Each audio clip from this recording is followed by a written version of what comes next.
नमस्कार, भाग्यशाली क्रिएशनमध्ये तुम्हा सर्वांचे खूप खूप मनापासून स्वागत आहे। तर आज आपण पाहणार आहे नवरात्री स्पेशल उपवासाचे थालीपीठ कसे बनवायचे।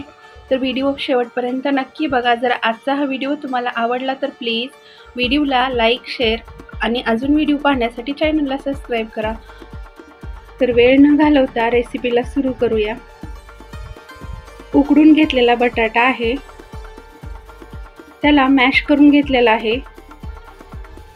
उपवासाचे पीठ यामध्ये ॲड करून घेत आहे।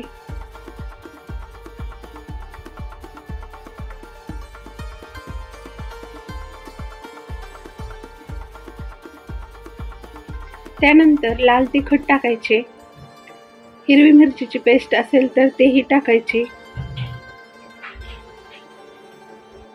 1 चमचा शेंगदाण्याचा कूट टाकून घ्यायचा। त्यानंतर व्यवस्थित मिक्स करायचे, त्याचा गोळा तयार करून घ्यायचा। एक 5-10 मिनिटे ठेवून दिलेला आहे।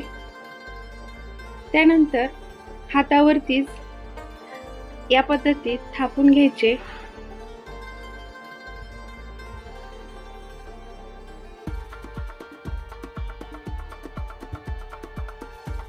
तवा गरम झालेला आहे, थोडंसं तेल टाकून घेतलेलं होतं।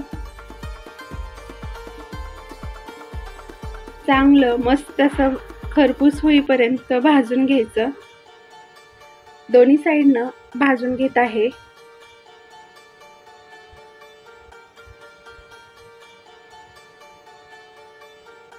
तर आता हे दोन्ही साइडनं भाजलेलं आहे। हे थालीपीठ दह्यासोबत खूप छान लागतं। उपवासाचे काही बनवायचा कंटाळा आला असेल तर नक्की पटकन हे थालीपीठ तुम्ही बनवू शकता। आवडल्यास लाईक, शेअर, सबस्क्राईब करायला विसरू नका। पुन्हा भेटूया अशाच नवीन व्हिडिओमध्ये। पूर्ण व्हिडिओ पाहिल्याबद्दल खूप खूप धन्यवाद।